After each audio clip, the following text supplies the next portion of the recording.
Bismillahirrahmanirrahim. Assalamualaikum warahmatullahi wabarakatuh. Waalaikumsalam warahmatullahi wabarakatuh. Selamat sore teman-teman.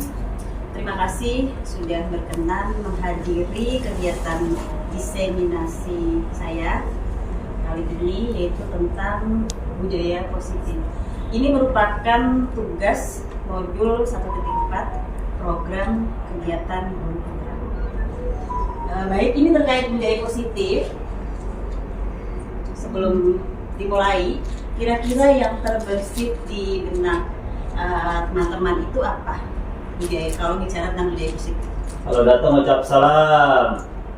Mengucap salam. Kemudian salim sama guru kalau ketemu. Berpakaian yang sopan rapi. Sopan rapi. Lalu Membiasakan hal-hal positif. membiasakan hal-hal positif. Baik-baik aja. Ya, pokoknya ya saya yang positif ya Pak ya. Baik. Lanjut. Nah, apa itu budaya positif? Budaya positif adalah perwujudan dari nilai-nilai atau keyakinan universal yang diterapkan di sekolah. Nilai-nilai yang akan diwujudkan yaitu nilai-nilai positif seperti disiplin, tanggung jawab, empati, jujur, dan peduli. Selama ini kita sudah melakukan ya teman-teman ya di sekolah kita. Mengajarkan siswa untuk disiplin sudah, tanggung jawab sudah ya, kemudian empati, memiliki sifat empati, jujur, peduli sudah kita laksanakan. Insya Allah itu sesuai dengan visi misi dari sekolah kita. Baik, saya menyampaikan tujuan pembelajaran khusus dari kegiatan ini, yaitu sebagai calon guru penggerak, diharapkan saya dapat menyampaikan pembelajaran dari penerapan konsep inti dari modul 1.4 tentang budaya positif serta pemahaman mereka mengenai pemahaman saya ya mengenai konsep-konsep inti dalam modul budaya positif. Nah, ada pertanyaan untuk Bapak Ibu. Nomor 1, kira-kira ya, apakah Bapak Ibu setuju bila 1. Pemberian hukuman dapat mendisiplinkan siswa? Tidak. Setuju. Yang setuju? Tangan. Bisa jadi, bisa tidak. Bisa jadi. Di beberapa kasus Iya, Mungkin tidak bisa mendisiplinkan siswa hukuman ya. Selamanya, ya. Lanjut. Apakah pemberian hadiah dapat meningkatkan prestasi siswa? Bisa. Cari aman ya jawabannya, bisa jadi gitu. Bukan banyak yang namanya ada dua sisi ya, benar. Ya, di sisi lain kadang meningkatkan, di sisi lain tidak ya. Betul. Lalu yang ketiga, guru harus mampu memberikan solusi kepada siswa yang bermasalah. Setuju?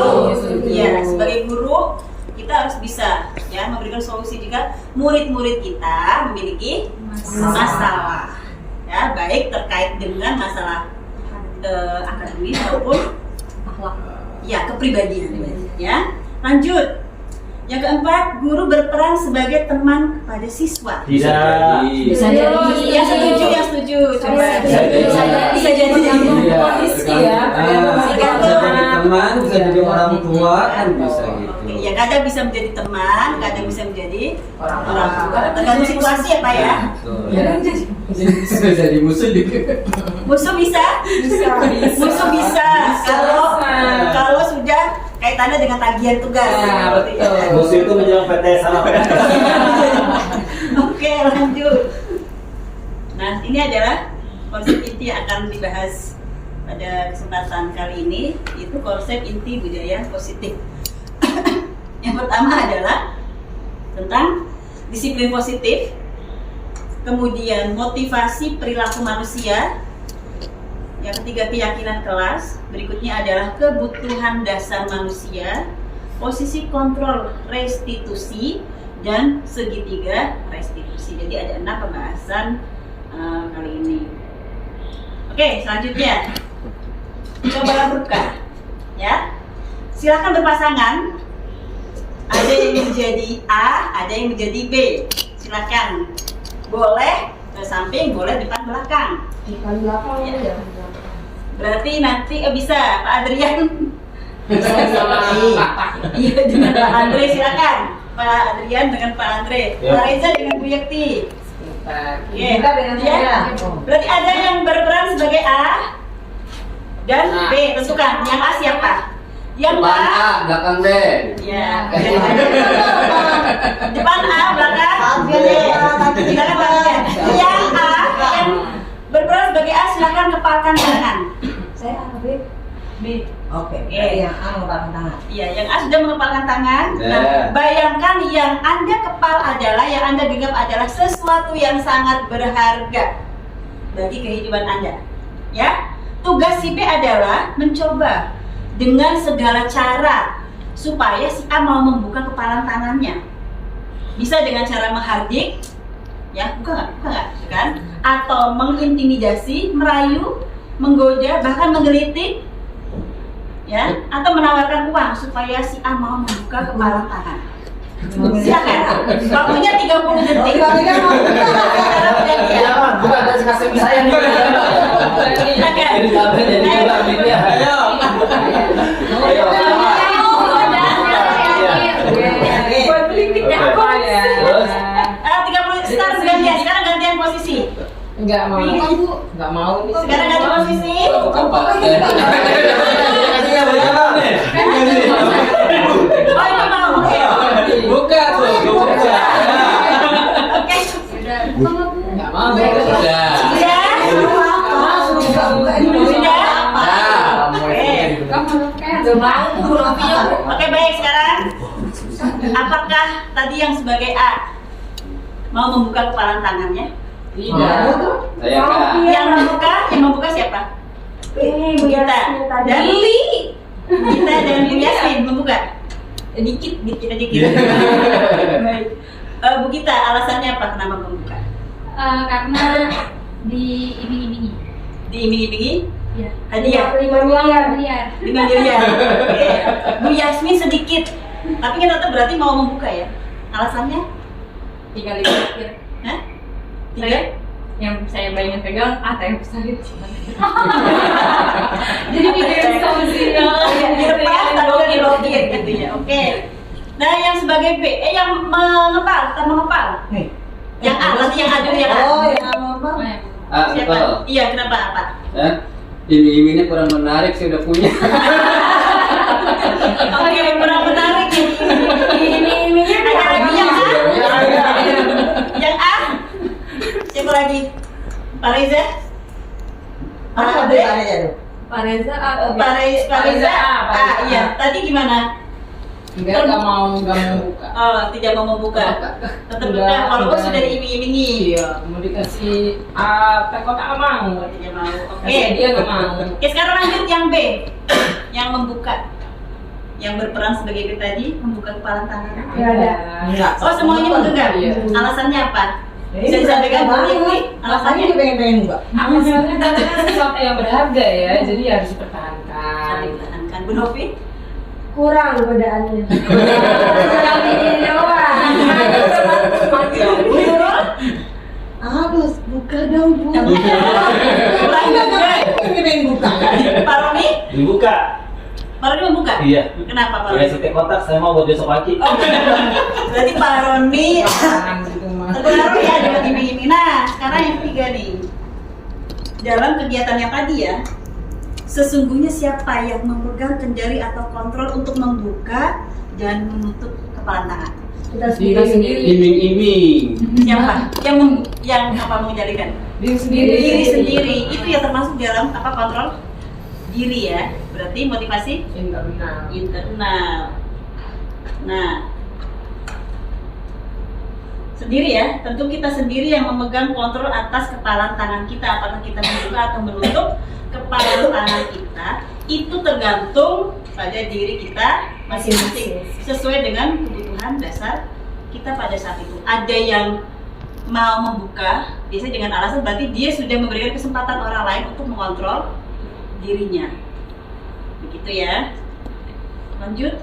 Nah, ini terkait dengan teori kontrol. Ada miskonsepsi tentang makna kontrol menurut Dr. William Glasser.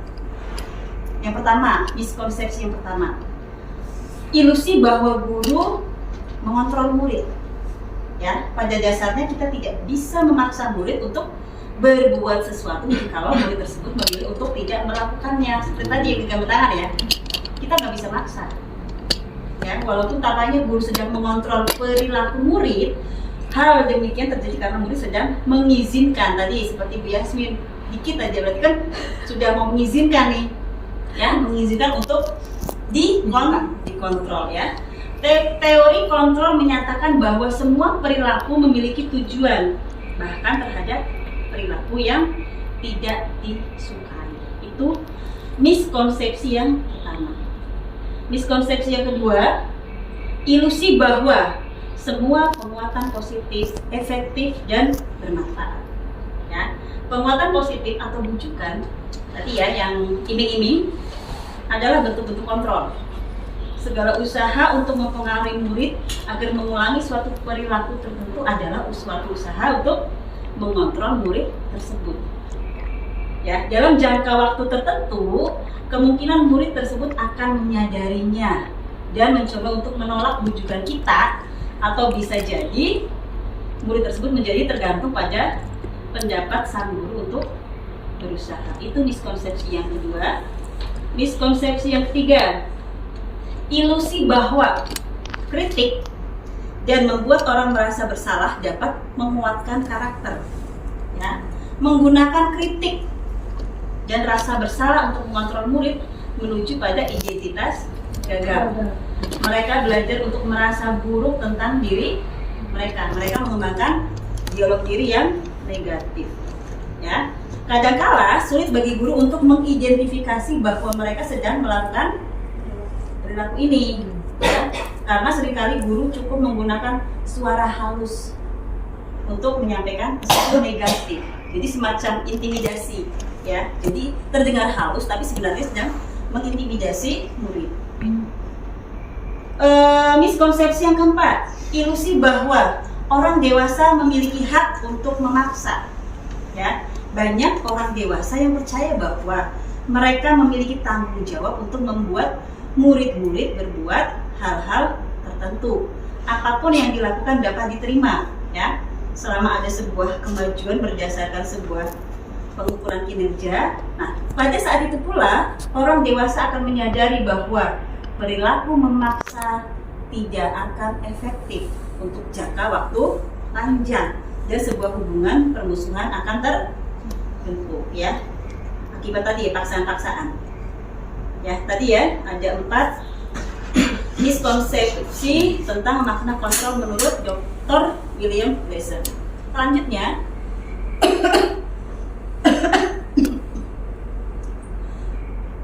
Selanjutnya, bagaimana seseorang bisa berubah dari paradigma stimulus respon kepada pendekatan teori kontrol, ya. Bagaimana seseorang bisa berubah dari paradigma stimulus respon kepada pendekatan teori kontrol.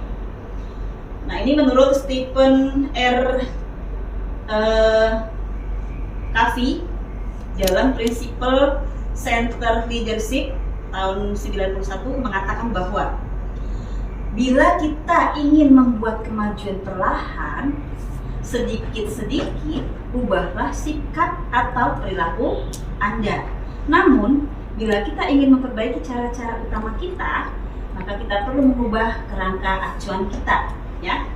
Ubahlah bagaimana Anda melihat dunia, bagaimana Anda berpikir tentang manusia, ubahlah paradigma Anda, skema pemahaman dan penjelasan aspek-aspek tertentu tentang realitas. Ya, ini bagaimana seseorang bisa berubah ya dari paradigma stimulus respon ke pendekatan teori kontrol. Nah, ini stimulus responnya realitas atau kebutuhan kita sama, tapi ya dalam pandangan teori kontrol realitas kebutuhan kita berbeda. Kedua, semua orang melihat hal yang sama. Nah, tapi di pendekatan teori kontrol setiap orang memiliki gambaran berbeda. Stimulus respon, kita mencoba mengubah orang, ya, kita mencoba mengubah orang agar pandangan sama dengan kita. Tapi dalam pendekatan teori kontrol, kita berusaha memahami pandangan orang lain tentang dunia. Berikutnya, perilaku buruk dilihat sebagai suatu kesalahan. Ya. Dalam teori kontrol, semua perilaku memiliki tujuan. Ya, baik itu buruk, baik itu positif maupun negatif, ada tujuannya. Berikutnya, orang lain bisa dalam stimulus respon, orang lain bisa mengontrol saya, tapi dalam pendekatan teori kontrol, hanya Anda yang bisa mengontrol diri Anda. Selanjutnya, saya bisa mengontrol orang lain. Ya, dalam teori kontrol, Anda tidak bisa mengontrol orang lain. Berikutnya, pemaksaan ada pada saat rujukan gagal. Ya, ketika kita merasa gagal, jadi ada paksaan. Nah, dalam teori kontrol, kolaborasi dan konsensus menciptakan pilihan-pilihan baru. Ya. Selanjutnya, stimulus responnya model berpikir menang kalah. Teori kontrolnya model berpikir menang. Oke, itu ya paradigma dari stimulus respon ke teori kontrol. Nah, selanjutnya adalah makna disiplin. Kalau bicara tentang disiplin itu terkait dengan apa? Kepatuhan. Disiplin. Aturan, ya. Tata tertib. Teratur, ya. Nah, kata disiplin juga sering dihubungkan dengan hukuman. Betul nggak? Betul. Ya, kata disiplin juga sering dihubungkan dengan hukuman. Padahal itu sungguh berbeda antara disiplin dengan hukuman. Jadi, karena belajar tentang disiplin positif tidak harus dengan memberi hukuman. Justru itu adalah salah satu alternatif terakhir. Ya, hukuman itu alternatif terakhir dan kalau perlu tidak perlu digunakan sama sekali. Ya, berarti berbeda ya antara disiplin dengan hukuman. Selanjutnya ini ada pernyataan dari Ki Hajar Dewantara, ya, yang menyatakan bahwa untuk mencapai kemerdekaan dalam konteks pendidikan kita saat ini, ya, untuk menciptakan murid yang merdeka, syarat utamanya adalah harus ada disiplin yang kuat. Ya, perlu digarisbawahi. Syarat utamanya adalah harus ada disiplin yang kuat.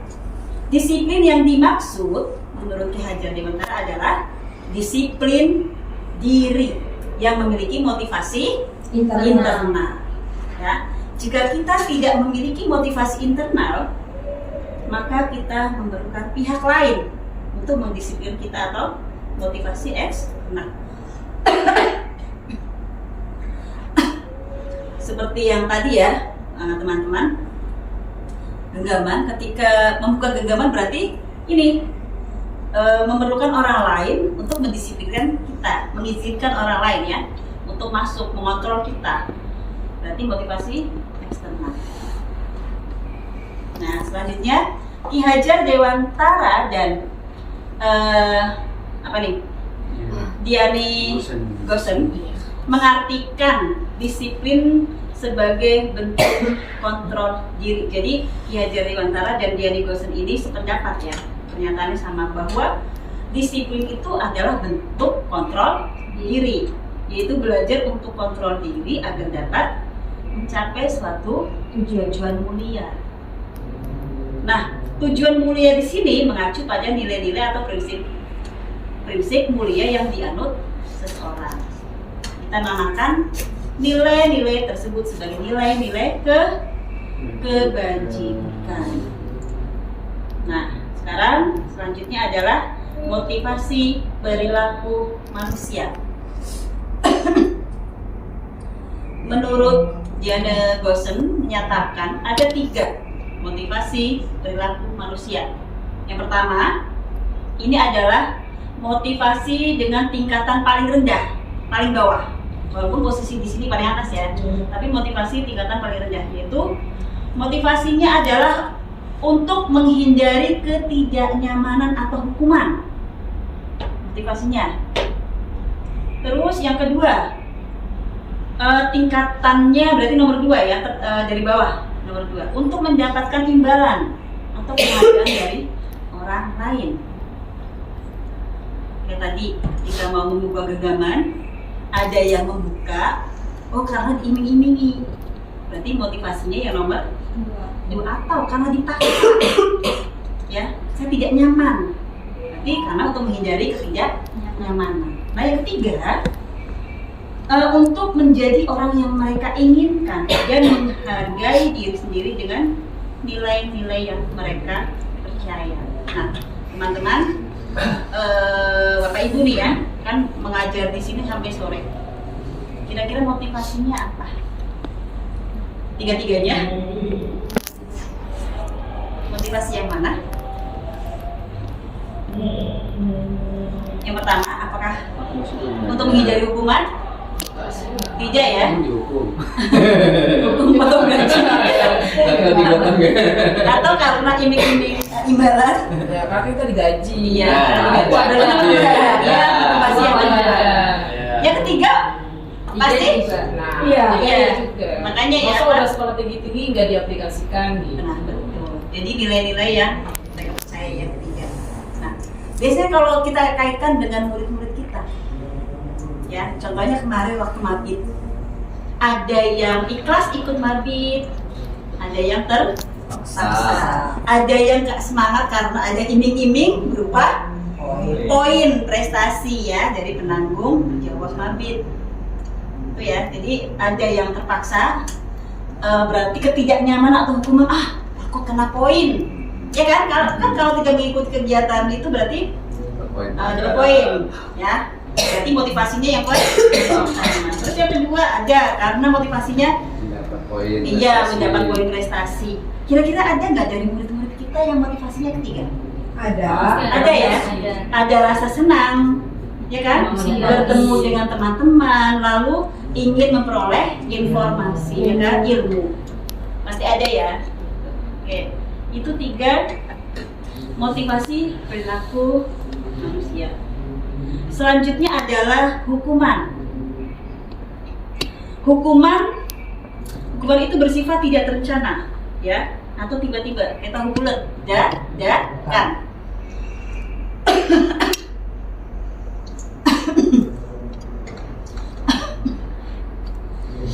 Lalu yang kedua, mohon maaf Bapak Ibu. Minum dulu. Jangan minum. Sedih. Minumnya di bawah. Baik. Yang kedua adalah anak atau murid tidak tahu apa yang terjadi ya. Jadi ketika kalau hukuman gitu ya, sifatnya tidak terencana, muridnya tidak dilibatkan. Jadi keputusan sepihak diberikan oleh guru ya. Murid hanya menerima itu hukuman. Lalu hukuman diberikan bisa berupa fisik atau psikis. Murid disakiti oleh suatu perbuatan atau kata-kata. Itu hukuman ya. Lanjut. Konsekuensi. Ya, yang pertama, kalau konsekuensi berbeda dengan hukuman sudah terencana dan sudah disepakati, sudah dibahas dan disetujui oleh murid dan guru. Itu konsekuensi. Lalu yang kedua, umumnya bentuk-bentuk konsekuensi dibuat oleh pihak guru atau sekolah. Dan murid sudah mengetahui sebelumnya konsekuensi yang akan diterima bila ada pelanggaran. Yang ketiga, murid tetap dibuat tidak nyaman jangka waktu pendek. Ya. Tapi jangka waktu pendek hanya ketika melakukan pelanggaran atau ketika masih berada di sekolah ini ya. Yang keempat, konsekuensi biasanya diberikan berdasarkan suatu data yang umumnya dapat diukur. Misal, ya, untuk murid ya, untuk murid. Nah, misalnya setelah 3 kali tugasnya tidak diselesaikan pada batas waktu tertentu, maka akan mendapat sanksi. Ya, biasanya sudah ada kesepakatan. Ya nggak Bapak Ibu? Iya. Ya kan? Kayak di sekolah kita sudah menerapkan aturan-aturan di buku catatan diri siswa. Jadi siswa sudah tahu konsekuensinya kalau tidak mengerjakan tugas. Siswa juga sudah tahu Kalau melanggar aturan, misalnya seragam tidak tertib, itu kan ya. Jadi sudah tahu konsekuensinya bahwa ketika melanggar akan terkena poin. Itu ya, itu konsekuensi. Berbeda dengan hukuman ya. Kalau hukuman murid sama sekali tidak tahu, tidak dilibatkan juga. Jadi hanya sepihak guru memberikan hukuman. Itu yang harus kita hindari ya. Dan alhamdulillah di sini tidak ada yang seperti itu untuk memberikan hukuman, lebih kepada konsekuensinya. Oke, selanjutnya dihukum oleh penghargaan.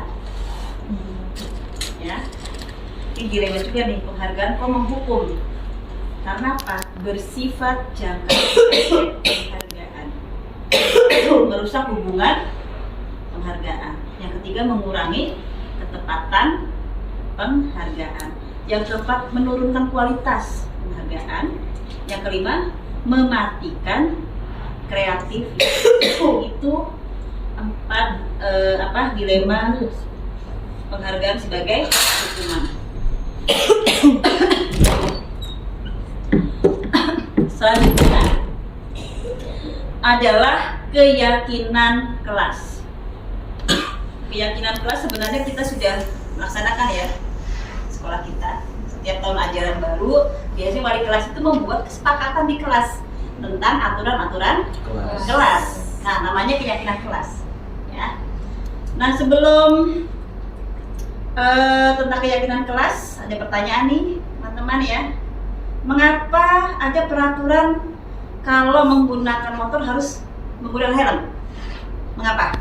Untuk keselamatan. Untuk keselamatan. Ada lagi motivasi lain untuk panas, melindungi diri. Saya tahu Berarti kelilipan. berarti kan keselamatan ya. Iya. Ada lagi nggak yang lain? gaya saya juga. Gaya. Fashion. Bisa terus? Ada yang motivasinya karena supaya tidak ditilang polisi. Ada? Nah, kalau yang tadi alasannya karena untuk keselamatan, melindungi dari panas, lalu dari kelilipan. kelilipan, itu masuknya ke motivasi internal. Sudah kesadaran dari dalam diri bahwa untuk keselamatan pokok gitu ya. Jadi tidak ada motivasi eksternal. Nah, kalau tadi buat gaya, berarti motivasi eksternal. Dan kalau supaya tidak ditilang polisi, itu sudah motivasi eksternal. Padahal sebenarnya kalau menggunakan helm buat siapa sih? Buat diri kita kan, bukan buat negara. Iya, bukan untuk polisinya ya.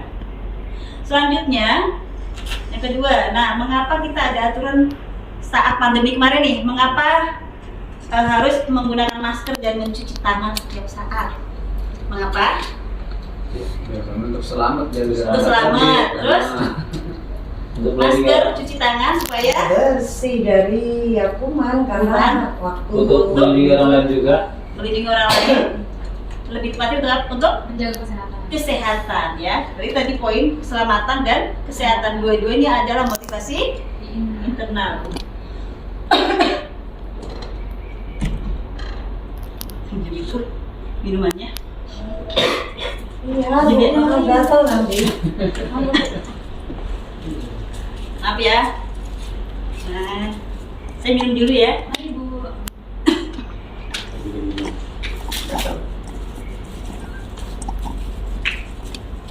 Oke, baik, saya lanjutkan. Nah, tadi ya, nilai keselamatan yang tadi, yang helm dan masker, keselamatan dan kesehatan, inilah yang disebut sebagai suatu keyakinan, yaitu nilai-nilai kebajikan universal yang disepakati secara tersirat dan tersurat, lepas dari latar belakang suku, negara, bahasa maupun agama.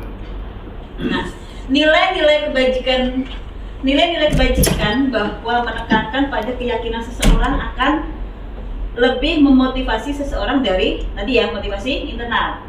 Seseorang akan lebih tergerak dan bersemangat untuk menjalankan keyakinannya daripada hanya sekedar mengikuti tadi serangkaian aturan tadi, bahwa misalnya wajib memakai helm ya kan, membawa SIM gitu kan, surat-surat.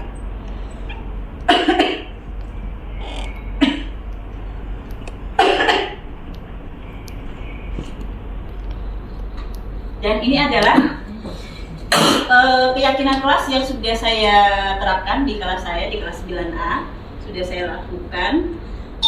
Yang saya lakukan pertama kali adalah setiap siswa memberikan pendapatnya, aturan-aturan apa yang akan yang ingin mereka terapkan di kelas. Ya. Jadi masih berupa kalimat-kalimat negatif.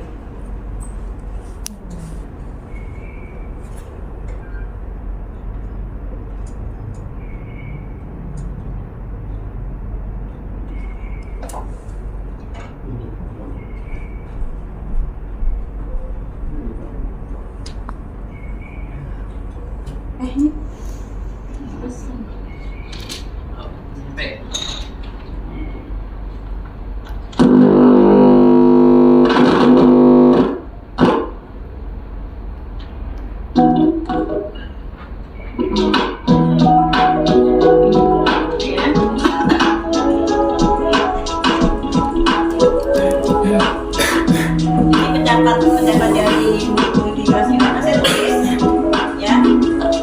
Ada sekitar 10 peraturan kelas yang mereka inginkan. Lalu ini terlihat ya, kalimat-kalimat yang tadinya negatif berubah menjadi kalimat-kalimat positif sehingga menjadi lebih ringkas. Menjadi 10 peraturan kelas.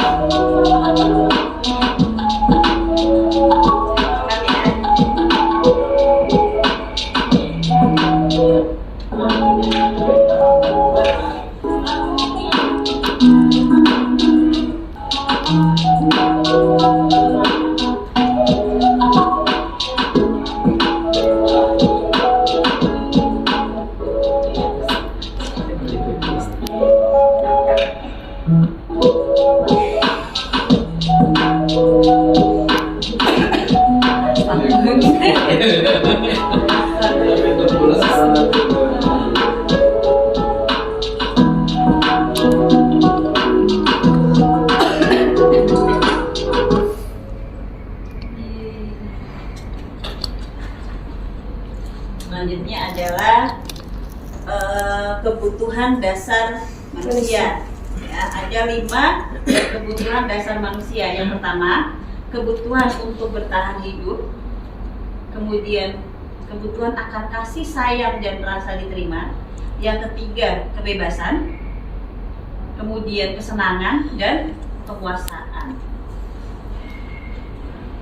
Nah, nih, ketika seorang murid melakukan hal-hal yang bertentangan dengan nilai-nilai kebajikan atau melanggar peraturan, hal itu sebenarnya dikarenakan mereka sedang gagal memenuhi kebutuhan dasar mereka.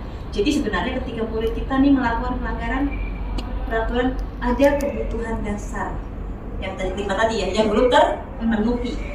Ya. Rata-rata apa kalau murid kita? Kebutuhan yang ini kebutuhan murid kita nih yang kebanyakan melakukan pelanggaran, kira-kira kebutuhan apa yang belum kesenangan ya. Mereka pengennya bebas main gitu ya, nggak mau ini peraturan terlalu ketat atau apa itu kan, ingin bermain. Ada juga yang Kasih sayang. kurang kasih sayang ya, bisa jadi di rumahnya memang tidak mendapatkan kasih sayang dari orang tua, jarang bertemu dengan orang tua. Akhirnya dilampiaskan di sekolah, mencari perhatian kita. Ya, berarti kan murid-murid kita sebenarnya sedang tadi mengalami kegagalan identitas. Oke, jadi kalau ketika murid kita seperti itu, kita tidak bisa mengkritik, kita menasehati tidak akan berhasil, tidak akan masuk, ya, karena sedang gagal identitasnya. Jadi caranya bagaimana? Menggeser, kita geser dulu, kita ubah dulu nih identitas gagal tadi supaya sukses. Baru kita bisa masuk nih ke mereka ya.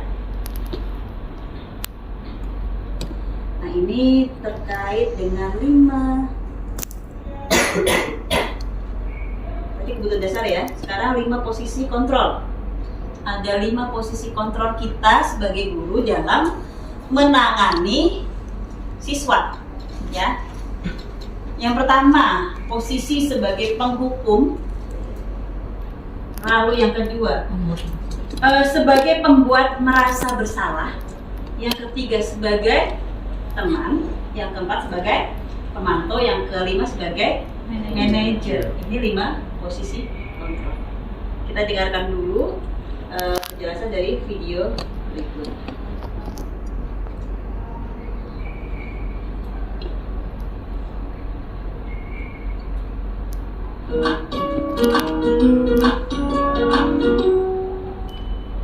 Salam bahagia Ibu dan Bapak guru hebat.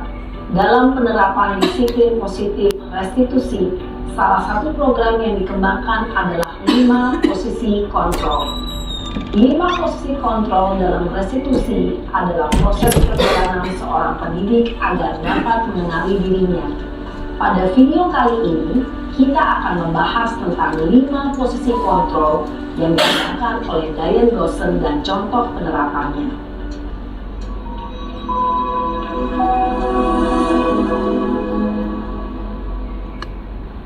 5 posisi kontrol itu adalah 1. Posisi penghukum, 2. Posisi pembuat merasa bersalah, 3.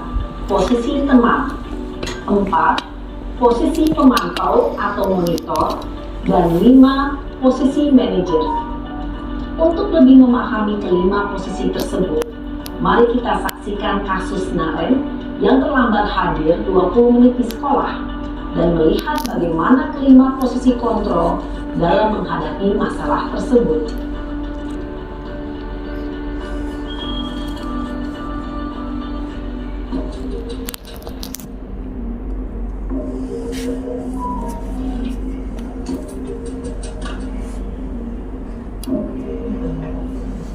Naren! Sini kamu! Selamat pagi, Bu. Selalu terlambat. Kamu deh, pasti terlambat. Maaf, Bu. Saya Apa? Apa coba? Alasan kamu apa lagi? Kapan sih kamu tidak terlambat? Malah Jadi sekali ada kamu anak-anak jadi kata anak. selalu Saya- terlambat. Dasar pemalas. Jadi menghakimi Jangan ini seolah dia sih kamu. tiap hari Sudah berapa kali terlambat. terlambat? Sana, kamu keliling lapangan basket 2 kali. kenapa saya harus ke lapangan basket, Bu? Kenapa? Kamu melawan ibu. Berani-beraninya jawab. Sudah terlambat, masih berani jawab pula. Sekarang, keliling lapangan basket 5 kali sekalian. Biar kapok. Cepat. Pergi sana ke lapangan basket. Posisi penghukum biasanya berbicara dengan nada tinggi, menghardik, menunjuk-nunjuk, menyakiti, dan menyindir. Hukuman bisa berupa fisik maupun psikis. Ibu dan Bapak guru hebat, dampak yang terjadi pada murid ketika guru berada pada posisi penghukum adalah murid cenderung akan memberontak, bahkan menyimpan dendam.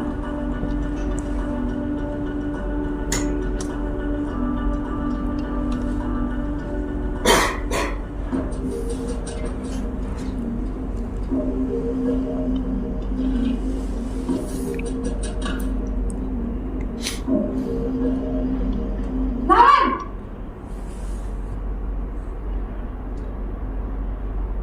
Selamat pagi, Bu. Naren. Kamu kenapa terlambat lagi, nak? Ya Tuhan, Naren. Kamu senang ya bikin ibu susah ya? Kalau kamu terlambat lagi, nanti ibu yang ditegur bapak kepala sekolah, nak. Disangka ibu tidak bisa membina kamu. Duh, gimana ini? Maaf, Bu. Duh, Gusti Naren. Kamu suka ya kalau ibu ditegur bapak kepala sekolah? Terus, sekarang ibu harus tulis apa yang di buku absen? Ini kamu sudah sering terlambat loh. Ibu harus apa coba? Maaf, Bu. Maaf sekali. Ya sudah, lain kali jangan bikin ibu susah lagi ya nak ya. Ibu tidak akan kuat lagi kalau kamu begini terus. Bisa jantungan kalau ibu tegur bapak kepala sekolah. Sana cepat kelas. Maaf ya, Bu. Maaf sekali. Posisi pembuat rasa bersalah berbicara dengan nada tenang, cenderung lembut. Namun kata-kata yang diutarakan membuat murid merasa menjadi orang yang gagal, memandang buruk dirinya sendiri, merasa tidak berharga, dan tidak sanggup membahagiakan orang lain. Ketika guru mengambil posisi pembuat rasa bersalah, murid akan menganggap dirinya yang bersalah dan ia akan menyimpan emosi negatif tersebut di dalam dirinya.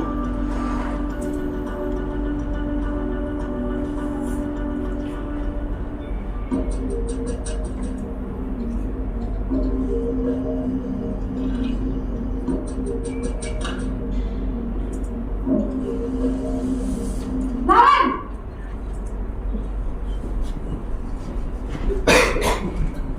Selamat pagi Bu. Wah, sudah jam berapa ini nak? Terlambat lagi ya sayang. Iya Bu, habis ibu saya lupa bangunkan saya Bu. Kamu malah menyalahkan ibu kamu. Kamu bukannya anak yang larinya paling kencang. Kok terlambat sih? Iya Bu, saya memang terlambat bangun tadi. Jadi biarpun saya lari kencang, tetap gak kekejar Bu. Ya sudah sana. Nanti lain kali larinya lebih kencang lagi ya. Biar gak terlambat lagi. Bikin seneng ibu. Demi ibu. Bisa kan? Bisa lah Ya, Bu. senang ibu, demi ibu. Ya sudah Posisi sana teman. kelas. Ibu Karena beresin menjadi urusan peran absen ibu kamu. kita ya. Kamu ini ada-ada saja.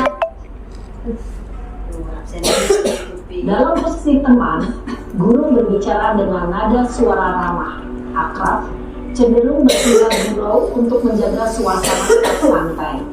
Murid akan merasa senang, aman, dan akrab dengan guru. Identitas yang tercipta adalah identitas sukses atau berhasil.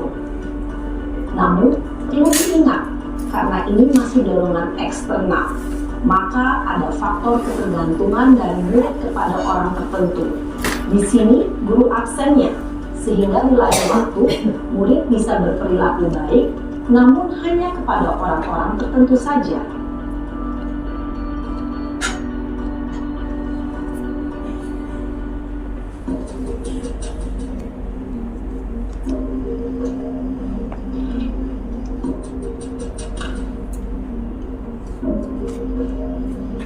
Naren!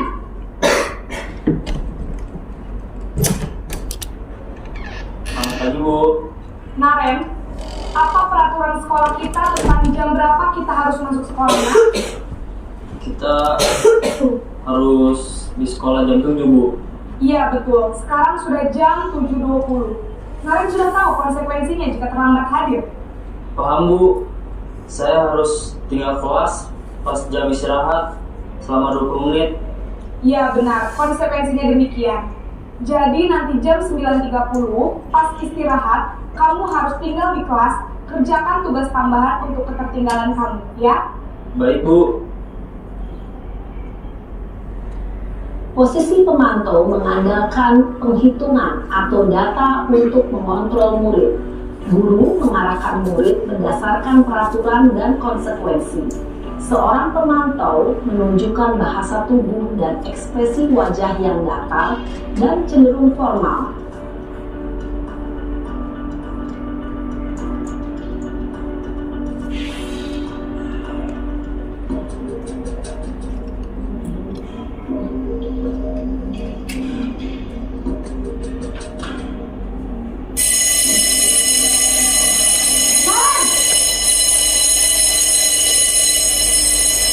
Selamat pagi Bu. Selamat pagi Naren. Maaf Bu, saya terlambat. Iya, sekolah masuknya jam 7, sekarang sudah jam 7.20. Jadi sekarang bagaimana ini Naren? Maaf Bu, saya lupa setel alarm saya semalam. Baiklah, menurut kamu, keyakinan sekolah yang mana yang perlu kamu tingkatkan? Menghargai diri sendiri dan orang lain mungkin ya Bu. Setuju. Jadi, apakah Naren meyakini prinsip saling menghormati tersebut? Iya Bu, saya meyakininya. Apakah Naren bersedia memperbaiki masalah keterlambatan ini? Bersedia Bu. Bagaimana kamu akan perbaiki masalah keterlambatan ini? Saya akan coba untuk tidak lupa menyetel alarm saya, Bu. Baik, kalau Naren lupa menyetel alarm di rumah, ada orang yang kira-kira bisa bantu mengingatkan tidak? Ada, Bu. Kakak saya, Kak Emma. Ada lagi selain KM?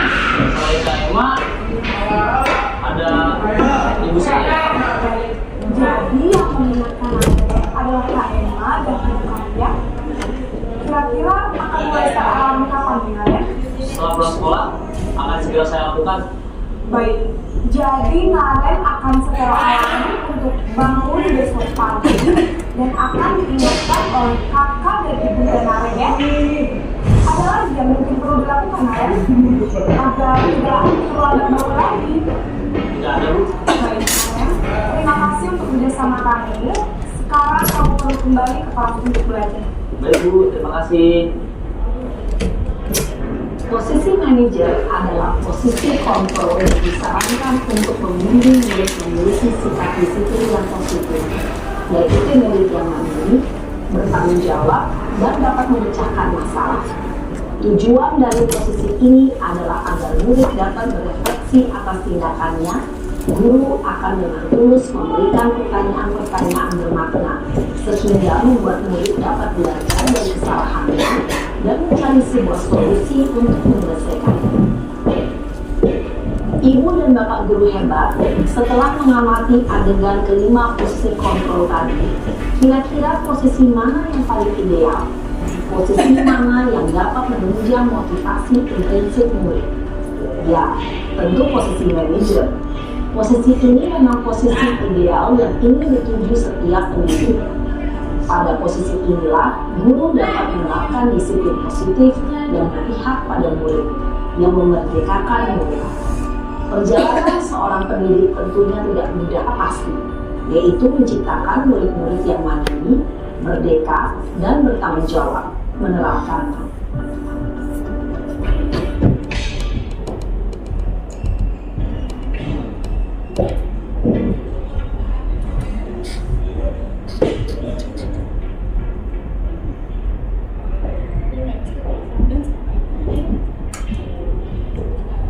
Tadi ya, ada 5 posisi kontrol kita sebagai guru saat menangani siswa, saat menangani masalah siswa. Pertama tadi sudah contohnya penghukum. Ya.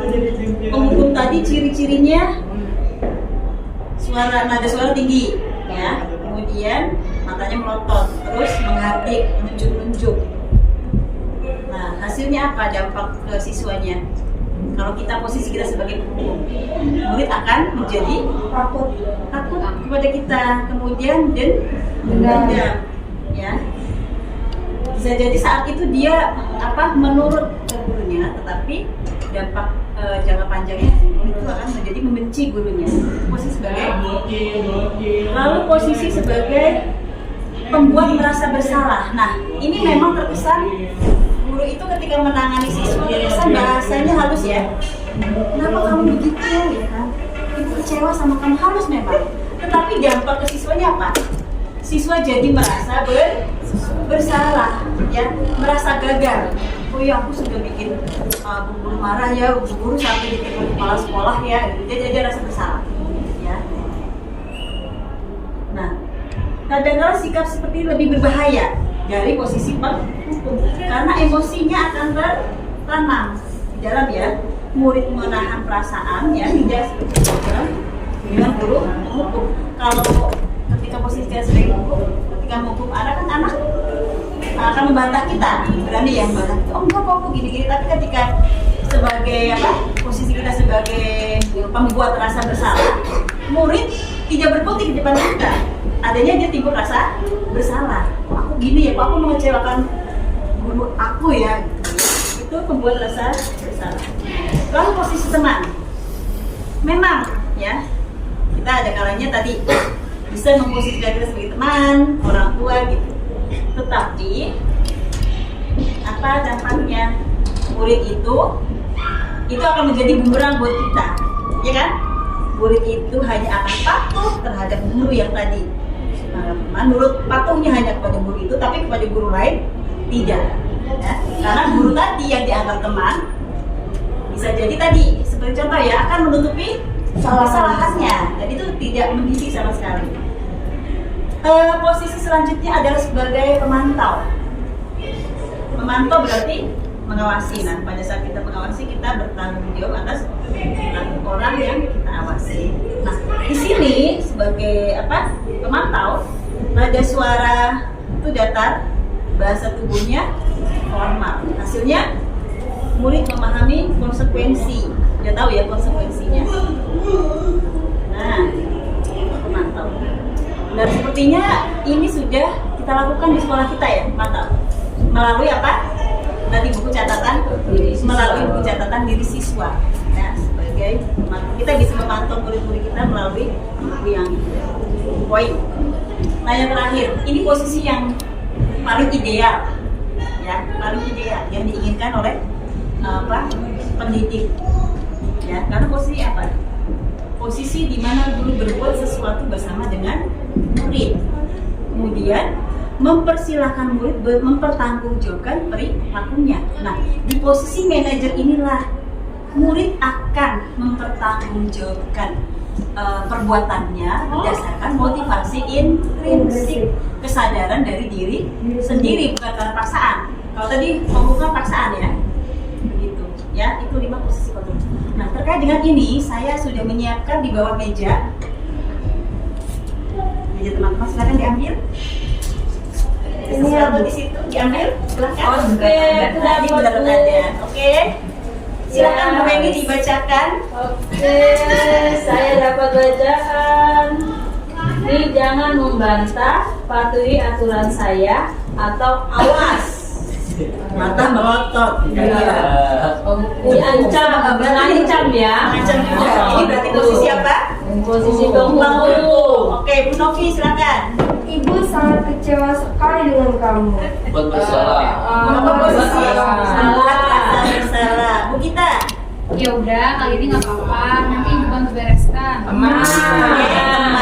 Tadi ya. Terus Bu Yasmin. Apa rencana kamu untuk memperbaiki hal ini? Manajer ya?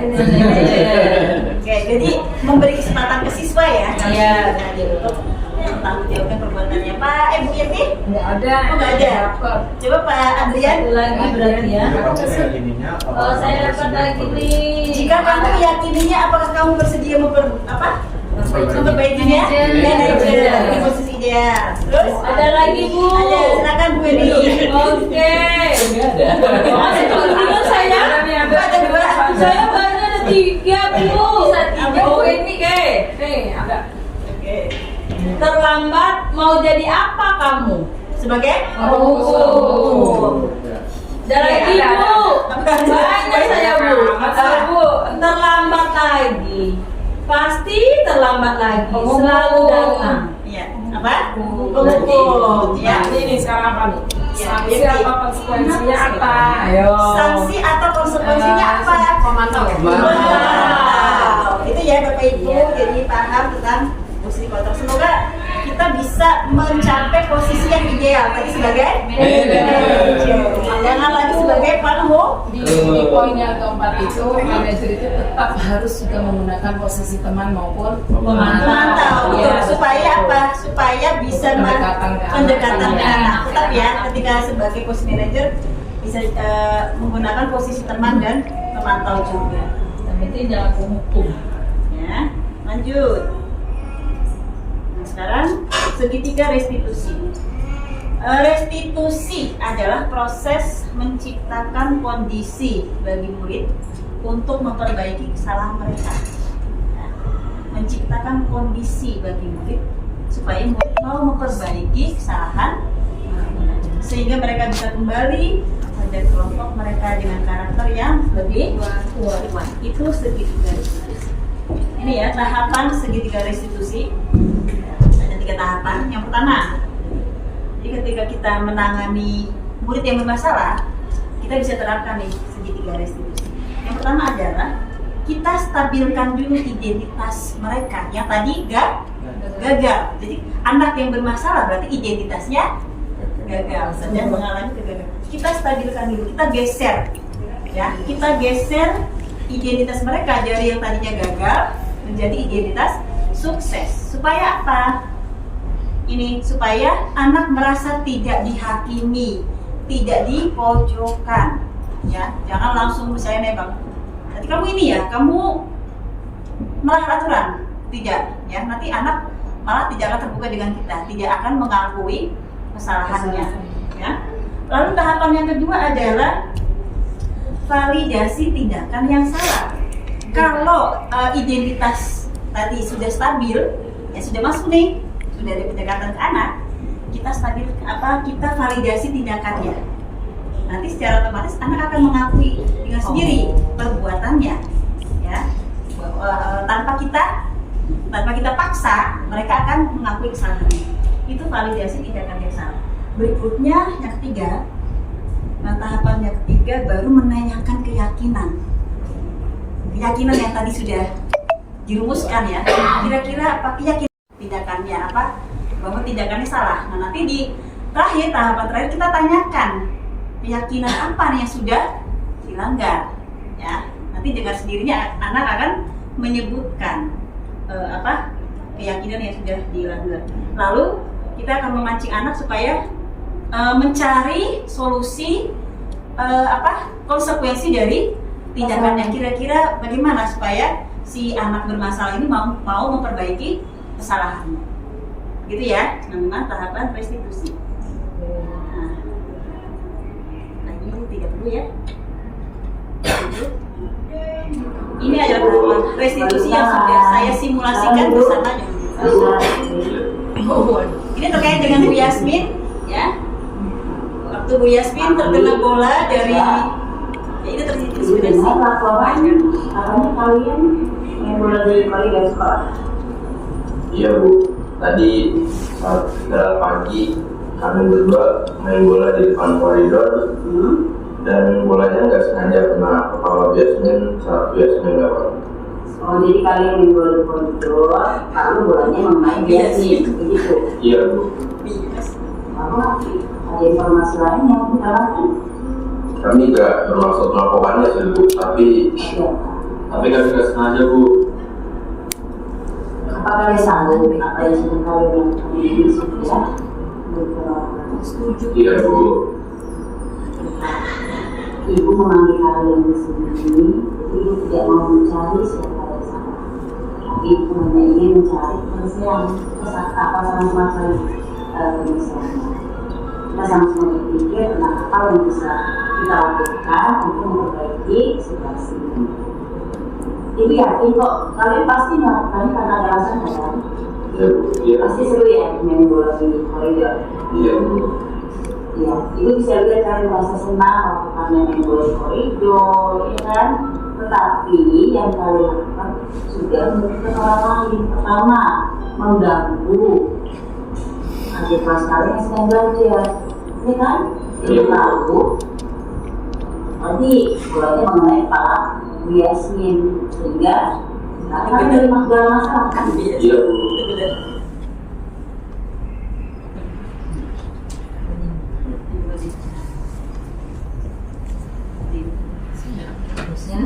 Sinyal ya. Data, aduh, isinya di HP saya. Ya, ini ya tentang penerapan segitiga restitusi.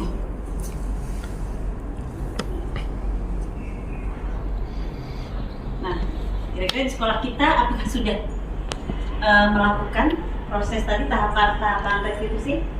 Ada yang sudah ya.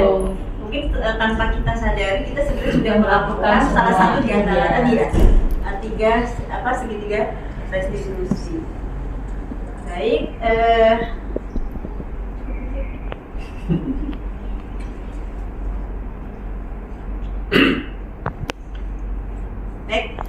demikian diseminasi dari saya tentang budaya positif.